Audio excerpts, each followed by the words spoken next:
Ladies and gentlemen, I'm Kagekaze, and today I'm taking a look at Dragon's Prophet. Dragon's Prophet is a game made by Runewaker Entertainment, a Taiwanese company that made the game Runes of Magic, another free-to-play MMO much like this one. In fact, I have heard from some people that this game plays very similarly to Runes of Magic, but there's a few improvements here and there along the way, and so if you've played it, I urge you to go ahead and take a look anyway, because there are some mechanics here I think that are very interesting, and this has proven to be a fairly fun game, if not mired in averageness as far as quests are concerned. So we'll be covering a lot of this game through several characters, and this video is going to mostly focus on the introductory stage and character creation, and what I'll try and do is gloss over a few of the systems without going too terribly in depth to kind of show you what this game has to offer, and then if you're still interested, I will try and continue the series with each of the character classes. So to start off with, one thing that I like to see is that there is no shortage of character slots. There are 6 total character slots, and this is for just this server. If I click here, there are 2 servers right now, and if I click on a different server and confirm, it'll take me into the other characters there. So I have a good number of characters that I can create. Of course, only the ones on the server that you currently exist on can share items as far as I know. There's a channel list as well. Unfortunately, not entirely sure how this affects the game just yet. There is no chat here in character creation, so I can't really tell you much about that. But I do like the fact that so far we've got a couple servers. Characters are individual for server, so it makes me feel like, you know, say even World of Warcraft perhaps, where it was just the same way. You had a couple of character slots and then different servers, and you could create your own characters. There are no factions in this game. It is just one simple faction, but you do have a couple starting areas, which is good to see. So let's go ahead and create a new character, and you can see this game has a total of 4 character classes, which can be both female and male. So this is the Guardian, the melee characters of the game. They can work fairly well as tanks. They do have shields and a parry mechanic.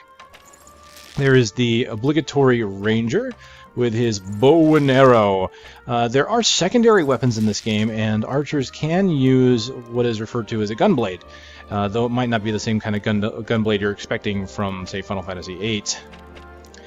Oracle. I made the mistake of thinking the Oracle was kind of the healer class, but this game really has no defined roles. Oracles are kind of a melee magic user hybrid.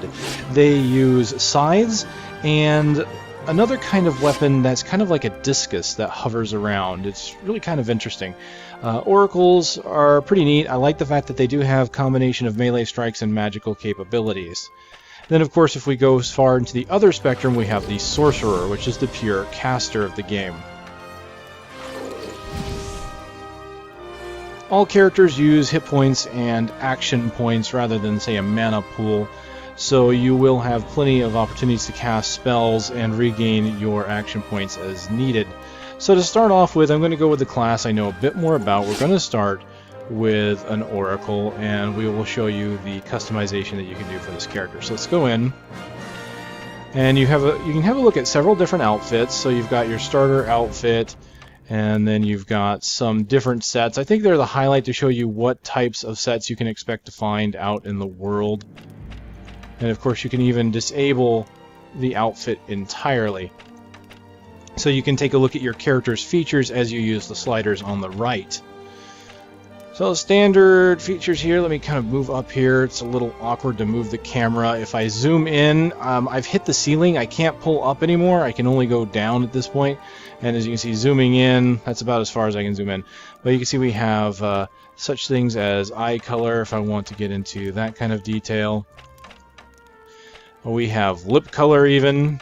Yep, that's a thing. And of course hair color, so the standard stuff applies here for character creation. Although I'm noticing that it doesn't go too far out of the standard spectrum. I mean, there are definitely some interesting colors here, but you can't, say, make green or blue hair. So you can't go off the wall, which, you know, is kind of disappointing. I kind of like the idea of being able to make a character with, you know, just maybe if I wanted to make a purple-haired guy or something, make him look like a gnome or something like that. It would be really cool if I could do that. There is a randomize button, so you can click a color, click randomize. I can just do that now. You have choice of 3 different colors of your outfits. So if we zoom out here, we'll see you have the main color that you can pick. And this is your starting outfit. So outfit number 1 is not your starting outfit. Down here, we'll show you your starting outfit when you start changing colors. So the starting outfits are not too bad, actually. I was kind of disappointed when I made my male oracle and I wasn't able to keep the armor for very long, just because I wanted to keep it. I had a really cool look, and unfortunately the next suit of armor I found wasn't as cool. This shows you a system that's going to be introduced a bit later, and I'll talk about it a bit later. This is your color palette. You can unlock colors by paying money. So this is a 100% free-to-play game, right? It's no money to download, no money to play. There's no subscription fees or anything like that. The game does use station cash since it is published by Sony Online Entertainment. But the things you're purchasing are mostly going to be cosmetics like colors. Although there are a few things that you could say are paying for power, but the prices are so cheap and reasonable that I can't even complain about it too much. Again, I'll get into that once we get into the actual systems. But one of the things you can buy are color palettes, and as you can see, you can go through the various colors, and there's different shades of all those colors. Unlocking these are done in a roulette kind of fashion. So you have a random chance of getting some kind of item or some kind of color. You may or may not want the color that you get. Now it looks like every time I click the random it's picking the same color. I'm guessing that means default or something like that. Anyway, you've got your primary colors, you can see by the main armor.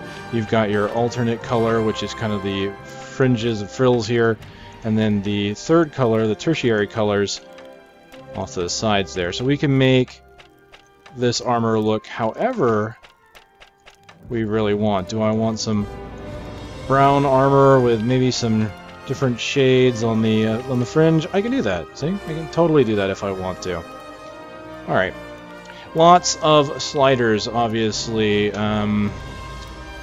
Head size, body height, torso length, shoulder width, position height, chest thickness.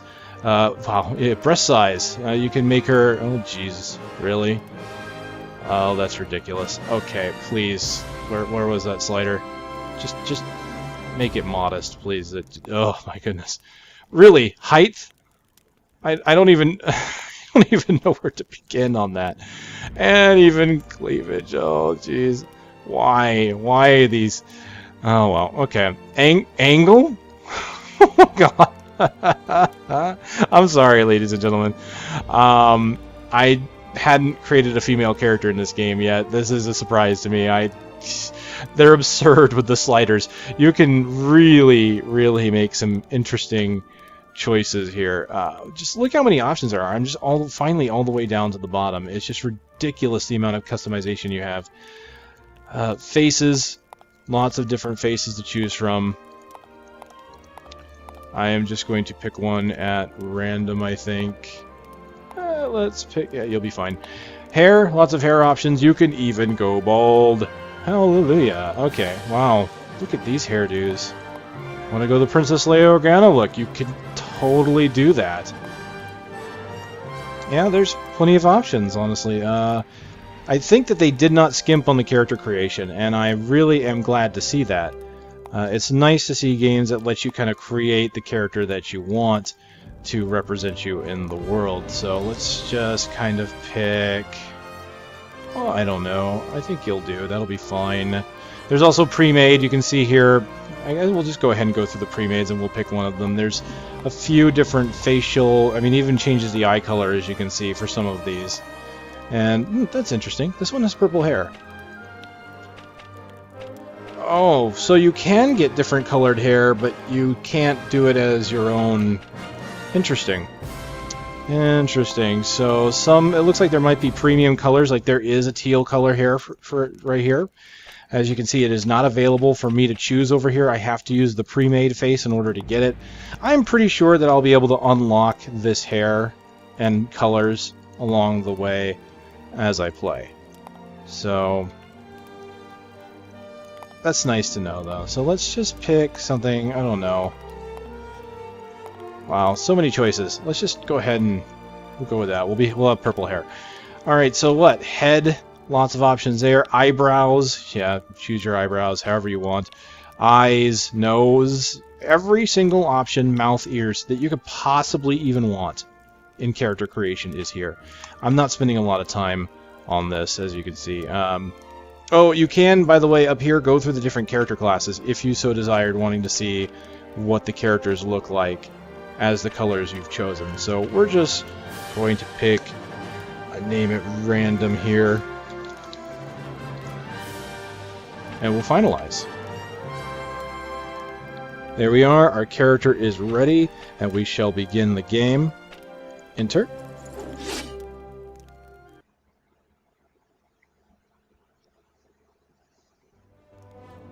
Alright, so here you have the option of starting the tutorial.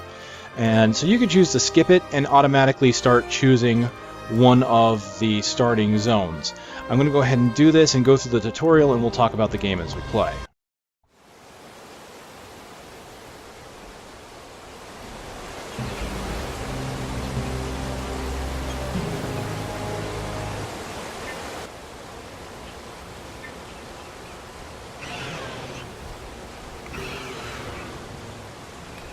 The Osira, descendants of the eternal dragons. Flowing with the blood of their ancestors, they share an immortal bond with all dragonkind. Adventurous warriors, the dragon riders traversed the world. Everywhere they went, they became known for their accomplishments. But even in this beautiful world, darkness lurks. To keep Oratia safe, the Osira forged an army, and they called it Skyhammer.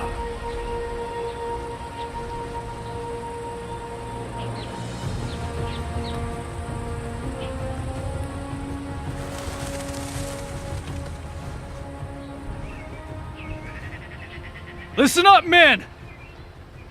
Drop your weapons immediately! Gather in front of the captain, quickly! Move it! Move it, hurry up! Come on, let's go! Quit the small talk and fall into rank. Line up here.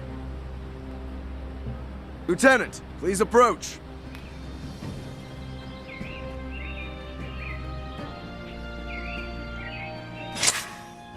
Alright, so as we can see, I am a lieutenant in this man's army. And this is where I start with the movement tutorial, so I can move with Lusted, and I can just move around like so. You can see that it strafes forward, back, left, right. And moving the mouse moves the camera, so right away you can tell this is not your standard tab targeting hot button MMO. You will be using kind of skill shot capabilities of your character, and that's what I like about this game as I've played it so far, is that it doesn't have the standard tab targeting. It takes a little bit of skill. The combat makes me think of games like Neverwinter and Guild Wars, more so Neverwinter than not. So you see here you have multiple attacks.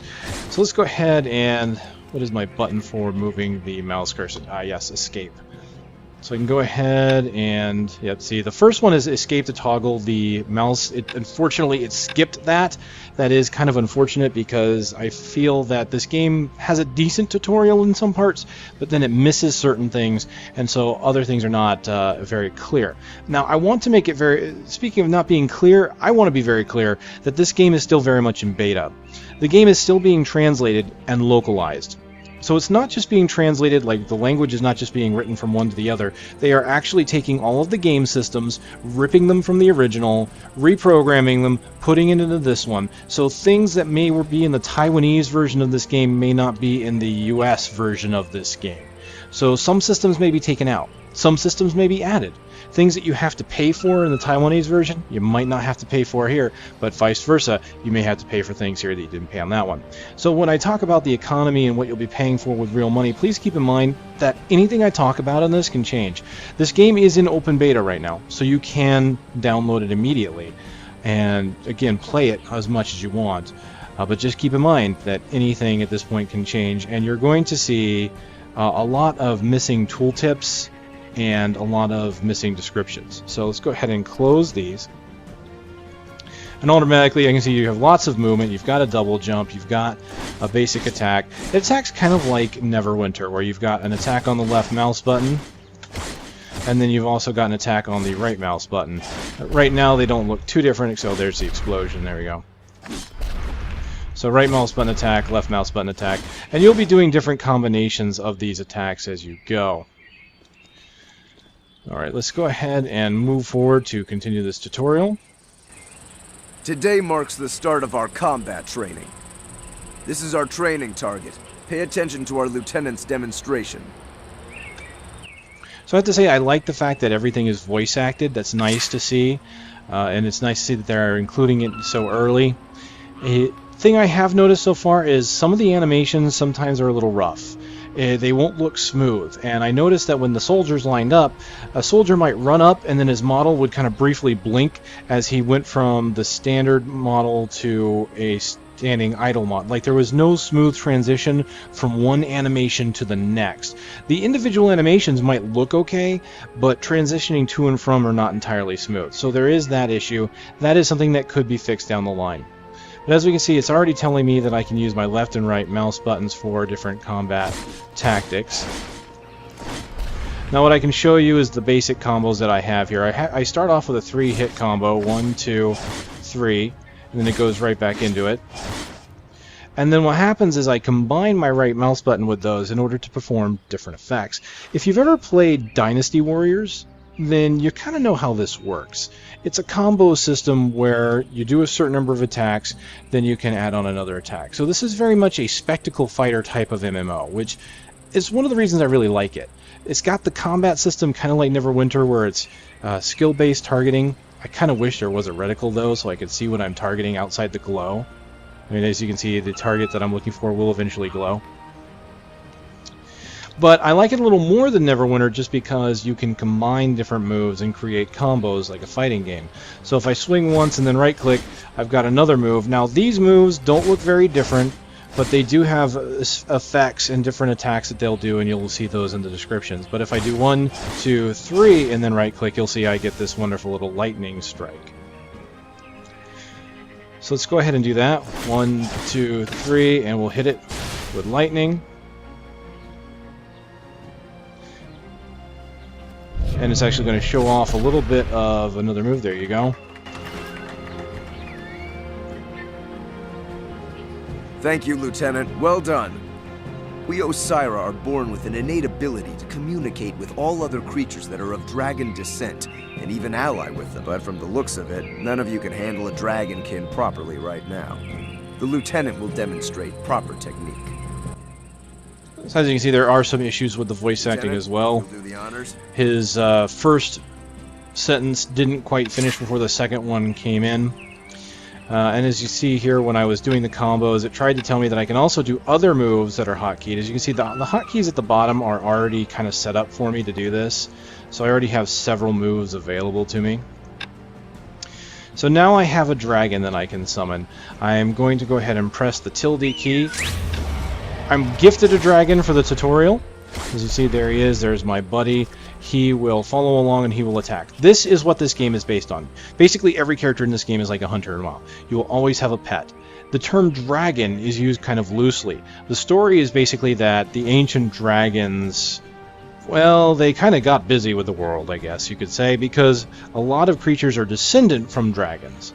So what might sound like a dragon might not be what you would consider a dragon, but in the world they are. So this guy right here is a type of dragon, a land dragon, has a long tail, has no wings. In the game you're going to be capturing dragons, and each dragon will have different special abilities, and that's what it's all about. And you can have a dragon out at all times, and it is recommended you do so, because a dragon will do somewhere around half of what your damage is or your ability to tank a creature. Now, I mentioned before that there are no set classes in this game. There aren't really tanks, there aren't really DPS, and there aren't really healers. Every character class is technically a DPS until you build otherwise. And you will build otherwise through your dragon. So I'll go here and go into my dragon thing. Unfortunately, I don't have anything on this guy. He is just a test dragon. They will be given skills. And based on the dragons you capture, you'll have different skills. And so you can take those skills, and some of them are called Dragon Souls. The Dragon Souls are abilities that you can use as a trainer of the dragon, even if the dragon's not active right now. You can basically make a character be a tank if you want to. My Oracle could be a tank. On my primary character right now, I have 2 dragons. One that has a taunt that lets enemies attack me, and another that increases my defense by like 15%. So I'm more tanky than most other players, but I can basically taunt everything and take their aggro, which is great. As you can see, the dragons have a time limit, so my dragon just went away because he wasn't doing anything. And I've got a timer on the left. I'll go ahead and point it out here. This is your dragon's timer. It's basically his exhaustion level. I should be able to resummon him because he didn't die, but he'll have kind of a reduced effectiveness. If we, let me just put him back and summon him again, we can see, okay, notice the little icon by his name with the 2. He's a weak. He's in a weakened state, he needs rest. So I want to let the rest timer tick down until he can come back. Good news is you can have more than 1 dragon, even without paying anything. You will have at least 2 dragons on you at all times and can have up to 2 dragons in your inside your stash or your stable, basically. You can unlock more. Yep, there he goes. He went away. So while he's resting, let's just go ahead and let's look at some of the systems here, because we'll also be talking about what you'll be spending money on. So we've got our character tab. You can see the standard items. This game has a lot of items compared to most that I've seen. You can choose to show or not show things. Like here I can turn off my shoulder pads. If I had a cloak, I could turn that off. I believe helmets you can turn on and off. You've got different artifacts, rings, earrings even in this game. I don't believe earrings show up on the character, though. So some things will, some things won't. You have ability scores that you can actually put points into. So if you're into games that allow you to customize your character, you might like this one. Because every time you level, you will get a set number of skill points, and you can put them in here. Now, I like and dislike this system. I kind of like it because it gives the people that want customization something to do, something to put their points into. I dislike it, though, because you can really get into a trap where your character may not be optimal. Typically, action RPGs that are not MMO in nature do this. It's rare to me to see one that lets you do this. Of course, I haven't played too many MMOs. I didn't get into a lot of the older MMOs. I've only gotten into MMOs more recently. I started with kind of Final Fantasy and WoW and all that. So this one's a little odd to me. Another thing that can be kind of an issue is that you have this thing called Charisma, which extends dragons' combat time, but it also provides a boost to your capture duration when you're capturing a dragon. There are some dragons that are so powerful that, from rumor, please don't take me at my word here, but I have heard that there are some dragons that you need to pump your charisma every level in order to capture some of the very, very top-end dragons. The good news is you can pay for a respec, and since I haven't used any points, I can't really show you that, but the price is not too bad. I think it's somewhere around $3. No, it might be $1.50. We'll look into that when I get a chance to do it. So even though I normally hate pay for respec, the price is not that bad, and the truth of the matter is, from what I've seen, you shouldn't have to reset your points unless you're going for something very specific like taming a dragon. I don't have to set these points differently for PvP, for PvE. I might have to change it for a different role, possibly. If I want to be tanky, I'd have to go into Constitution. But I believe there are items in the game that you can get without spending real money to help you reset these. So I'm reserving judgment on that. Obviously, if anyone's seen any of my other videos regarding this, you know I'm none too pleased about having to pay for respec, but it sounds like there are other options, so I can't really complain yet. Different currencies exist in the game. Thankfully, they are all handled in a separate currency tab. You do have a costume tab that, like many of these games of this type give you nowadays, where you can put different colors on, and you do have titles in the game. Titles do offer bonuses in this game, so equipping a title is more than just showing off. You can actually gain stats from it. Of course, we've got the dragon stable. As you can see, I have 1 dragon. I have a lair that has 2 slots. Now, I talked about dragon souls giving you abilities. Dragons boost you in that way. That is why having more dragons is technically paying for power. But I want you to look at the price. 45 station coins. 45 station coins is 45 cents. Like any other company, Sony does a 100-to-1 conversion. And that's not even all. I believe if you buy a $15 card for station cash, you get $20 worth of station cash. So you don't get, $1,500, you get 2,000, which is nice. So we're looking at about 45 cents, and you can only carry a maximum of 6 dragons. So altogether, okay, 45 cents for this one, 90, $1.15, $1.50. And I'm not even sure if that's going up. I think that is true cost, though. So as you can see, the more you get, the higher the cash goes. I'm not a fan of that. Now, most RPGs will do that, where you have something that makes you stronger and stronger, it costs you more and more, but that's usually involving in-game resources, right? So I would have to pay, let's say that would be 45 gold, and then this would be 90 gold. That would make sense. When we're talking about real money, usually you want to make these be the same value for each one. So I will pay 45 cents for this and 45 cents for this. You know, they could probably bring the price up a little bit to make it match. I mean, quite honestly, even if this was like this final one here is what, $1.50? $1.50 for a slot for an extra dragon. Considering it's buying power, that's kind of a cheap way of doing it, and you can then make your character however you want. It will be seen, I think, by some as kind of a pay-to-win system, but again, the price being low, a lot of people will dislike that even if the price is low, but I think that it's because it's accessible that it's not too bad. Now that's just $1.50 for that one. We would have to, of course, tally these all up, so this becomes somewhere around, let's just average it $1.50, $2.50, $3, $4. So let's just say it's almost $5 for the set. Looking at the Dragon's Lair, it's a bit more expensive, $1.25, $2.20, $4.10, $8.10. So this gets quite expensive, and this is why I don't like the progression. For this last slot, this one slot is $8. Now that's getting a little ridiculous. This here, $45, $90, not bad. This, $80 or $8, yeah, that's a bit much. Now the reason why the lair is more expensive than the active dragons, you would think it would be the other way around because the active dragons give you power. But lair dragons can be sought upon to do tasks. You can get them to gather resources for you. You can get them to train themselves, become more powerful, train other dragons. There's a lot a dragon can do while it's not in your employ, while it's in your lair. So that is why this one is more powerful and more expensive. But again, not a fan of the scaling price increases. I think that's a system that needs to be really reevaluated, and I'm hoping if they look at that seriously, they might say, oh wait, it's probably a good idea if we just make each one a cost. So make this, if they want to, $2. So if I buy each slot for $2, and I can say, okay, I want to spend $2, $4, $6, $8, yeah, sure. But instead, this maximum one is $8. If I've got 5 dragons and I look at the last one and I'm like, I spent $4 on this and now it's doubled to $8, I might kind of sit there, scratch my head and say, why would I want to do that?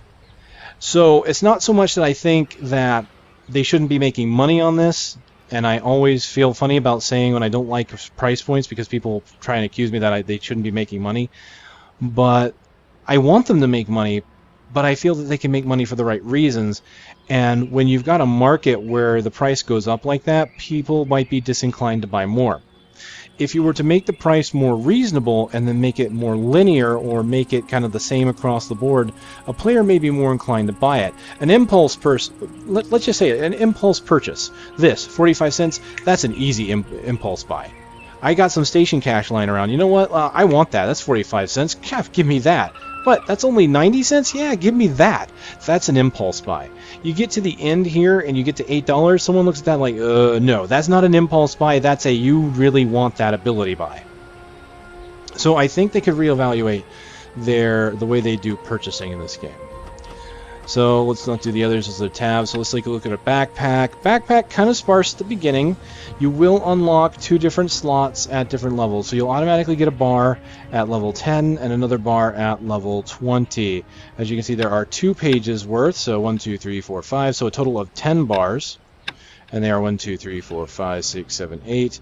So you've got 80 inventory slots, which is quite a bit. You really don't need that much, I would think. Oh, wrong button. What is the backpack? That's B. Okay. Now, again, it goes into linear progression. Let's see, do the last 2 have a cost on them? I don't think they do. No, because those are the ones that will be unlocked. But I want you to look at this. $1.25. $1.90. $3.15. $4.20. $5.10. Okay. The final slot you can buy is $5. Once again, getting a bit high up there. And as far as value goes, You can get a 10-slot bag for about, I think it's $10 in Neverwinter. And this is a, what did I say, 8? This is 8 slots for 5. I would say value per the dollar is much better than a game like Neverwinter. So instead of buying a bag, I'm just literally buying a slot. And so I'm getting fewer slots in Neverwinter, but it's definitely a lower price. You know, I think, well, it might be 14. I could be wrong. Let me take that back, because it's been a while since I looked at the bags. So you may be looking at something comparable. I could have possibly misremembered this, so please, I apologize for that, but let's move on and just say that, again, you're doing the scaling again. I'm just not sure I agree with that. It's definitely, it seems like it's geared towards getting an initial impulse buy, and then the others are going to be for the hardcore players. I can kind of see why they would do that, but at the same time, I think they could increase the number of impulse buys by lowering the prices of the in tiers. I mean, you're talking about doubling, practically. Not on this one, but on the dragons you were doubling. This one goes from 3 to 4, so it's $1 more. That's not terrible, but you've got a bank in this game, and I can't show you just yet, and the prices on that go through the roof. Like, absolutely through. It's just crazy how much it starts costing you at the end. And so, while it seems innocent enough at first, a lot of this is going to get expensive for these convenience items. Good news is again, we're only talking about convenience. We're not really talking about power necessarily. Other good news, though, is there is a separate tab here for Dragon Shard collections. There's a separate tab for anything you buy on the marketplace. The one thing I would really love to see this game do is a separate tab for crafting materials, because crafting materials will start to take a huge amount of your bag space. If you go out and craft in the world, expect to basically start putting stuff in the bank and having a hard time keeping your inventory clear. If you're not planning on crafting, I don't recommend picking up the crafting materials. It gets that bad. I think they did a really good thing of having a separate Dragon Shard collection. Dragon Shards are augment gems. Think of the runes in Neverwinter or something like that. It's basically a gem that you can use to infuse into your armor and your weapons to give you additional benefits and stats. And those are separate, so you don't have to worry about carrying them around and taking inventory spots. They did a great job there. Hope they think about that for crafting materials, because as of right now, it's just a lot to carry at this time. Alright, what else do we have in this game real quick? We'll try and move a little bit faster, I think, here. Let's see, there are skills and masteries. Skills, you can of course see every skill that you have in the game. All of my skills are slotted at the bottom automatically. Keep in mind that that won't continue through the game. If you get a new skill that hasn't been slotted, you will have to slot it yourself. You have passive skills, which show you including you can equip amulet and talismans. Those are my weapons. Dragon soul skills, which are abilities dragons will give me. And here's the combo skills. Alright, I'll come back on this later because we'll talk about the combat again. There are masteries. This is your talent points. The game, unfortunately, makes you pay for respec. I do not know if the pay for respec goes up as you level. As of right now, the respec price is pretty cheap.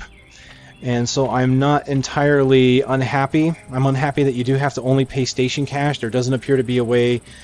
no, I take that back. I believe there are potions you can get, but you have to get lucky to get them. So they're not very common. So it is still kind of geared towards paying for respec, so that doesn't make me happy. But here's what does make me happy. And this is where they really could have... where they really show that they have a decent idea for pricing. You have different respec sets.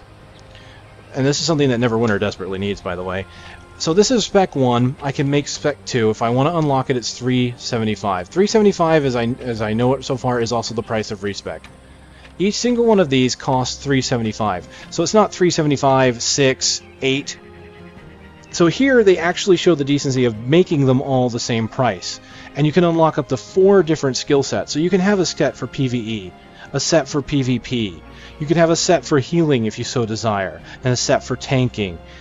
4 different sets allow you to make 4 different play styles, and you only have to pay for it once. $3.75 for a respec slot. So even though you have to pay for respec with real money for the most part, you have 4 different slots. So my complaint about respecing is kind of defeated a little bit by that. Now, it does suck that I can't just constantly experiment, and another problem is some of these tooltips don't exactly work properly. A lot of them are in-game now, but there are some that are not entirely working properly, or they're written badly in that they work the opposite that you might think. So you're going to have to spend money on respecking if you don't understand a talent. And that's kind of a shame. Again, it is beta, but they are asking for money during this beta period, so I'm kind of iffy on that. But yeah, it's not terrible. Alright, equipment enhancement. You can put in equipment to basically increase physical damage, magical damage, energy, and endurance. Something about this game that you may want to know, as some of you may have heard from rumor, is that yes, if you repair gear, the maximum durability of the gear is dropped by 1. So it is possible to make a piece of gear start to have very little durability.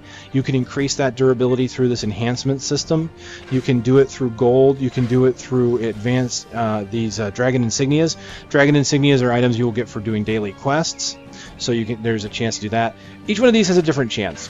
Gold will have a certain success rate, insignias will have a certain success rate, station coins will pretty much be 100%.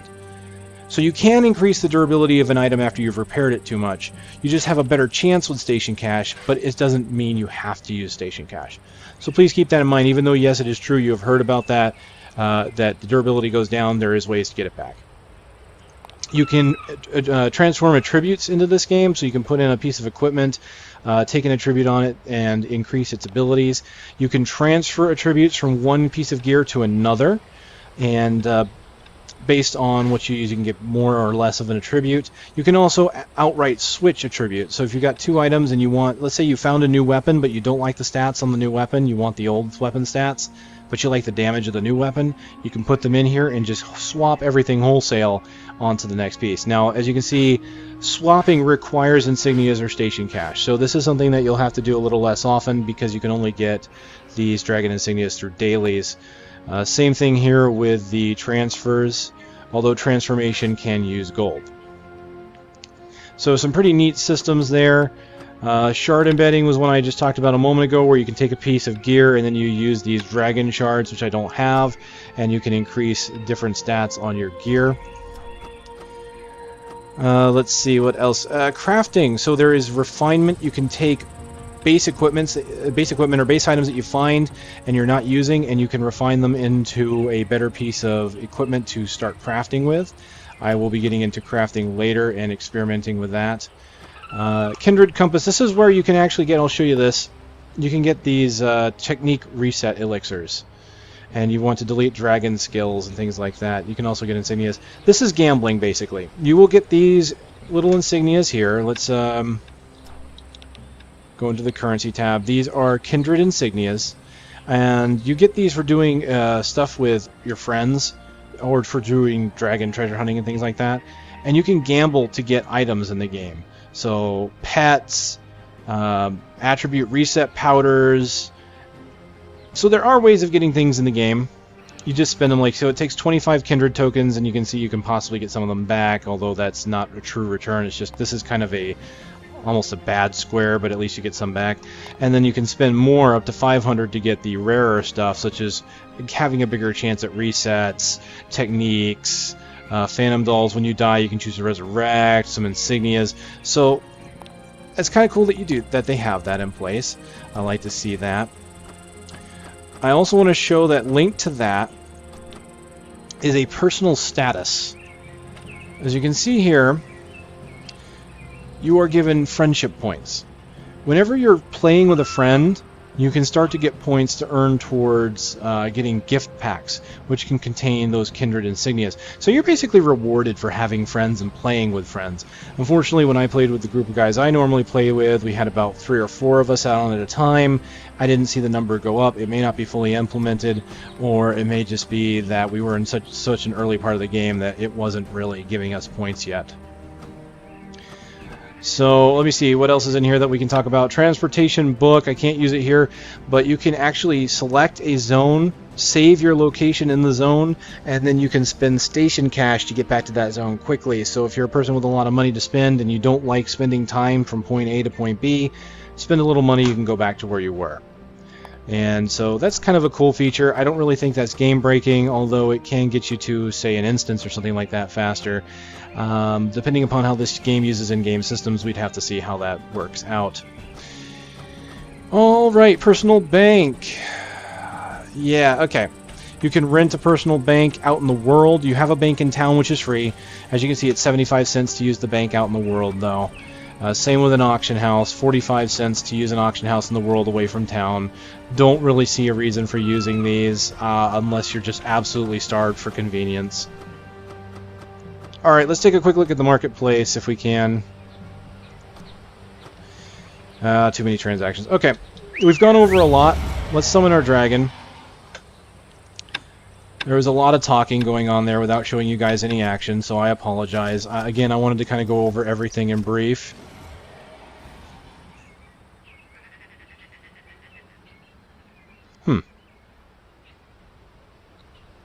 That was odd. I guess because I didn't do what they wanted me to do.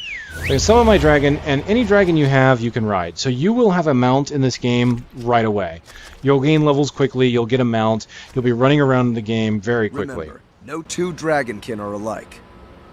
It's beneficial to find one that best suits you. I'll let you in on a little secret. Resting behind me is a legendary dragon called His Noble Deeds Are Too Numerous to Count. Alongside Sabosha, he had many victories. After being severely wounded, though, he returned. He is diminished, but his will is unmatched. We ensure his peaceful recovery here. Now then, on with the training. This! Is he under attack? Take the cadets back! Tell headquarters! Lieutenant, let's go find out what's going on! Move! This is in trouble! None may pass without permission!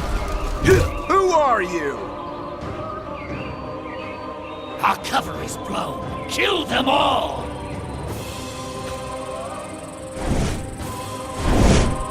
Disguised marauders?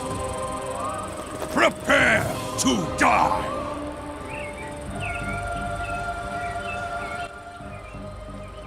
So as you can see even there with that really cool thing where he's killing a guy, teleporting around and whatnot.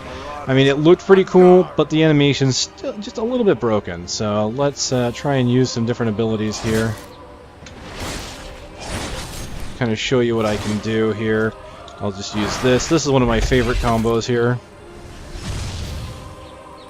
They've even got a personal shield.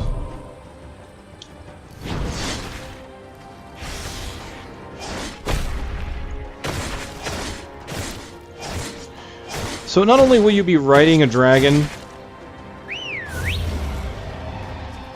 around by like level 5, but you can get flying mounts pretty much by like level 8 or 9, honestly. There are... Yeah, there's plenty of opportunity to get a flying mount very early into the game.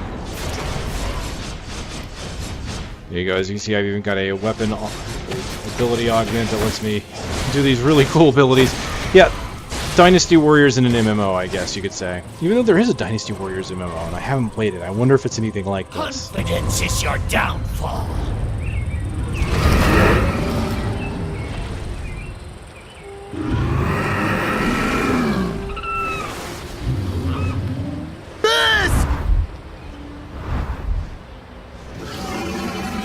So, you're the one who dares to interrupt my plan.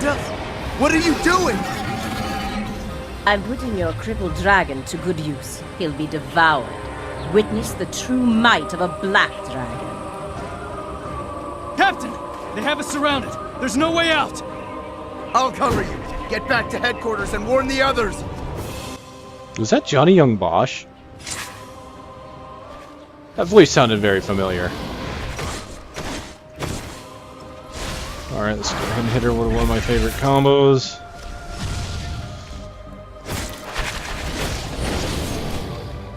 Uh-oh.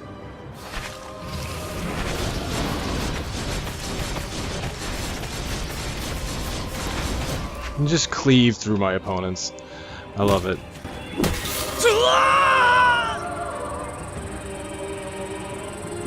We have to save Meltis!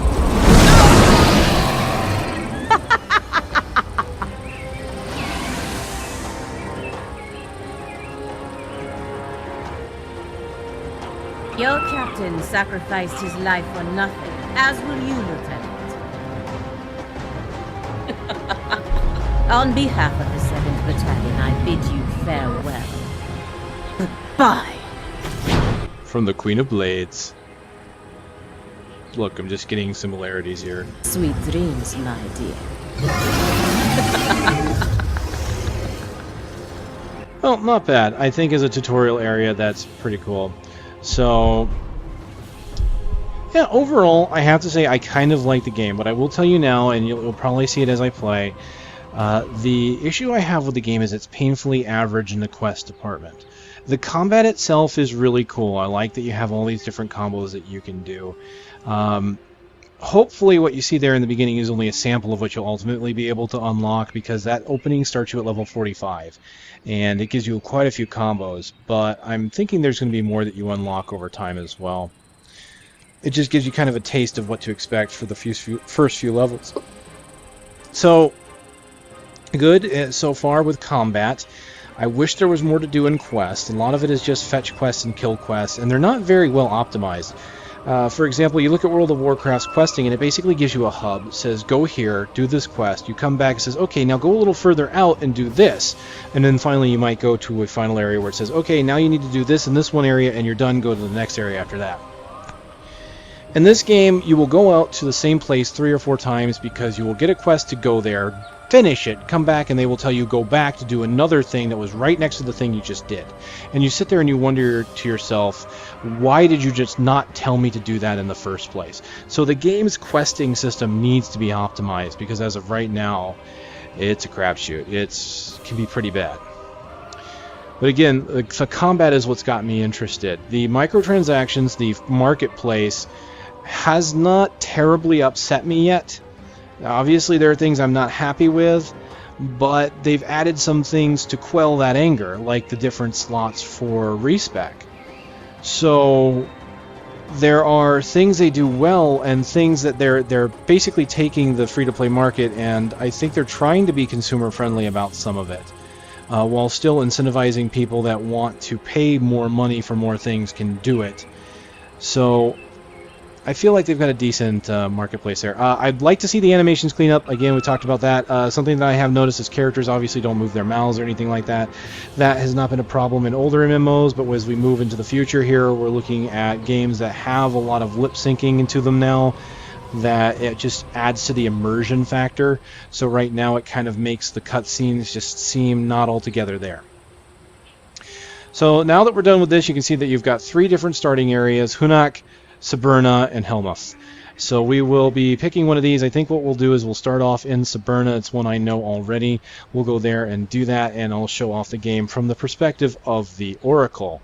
But that'll do it for now. Hopefully it wasn't too dry for you guys, because it was going over a lot of systems. I wanted this to be the definitive information video on what is in the game, and kind of lay out my thoughts on the game as a whole, even though I've only played through one of the starting areas.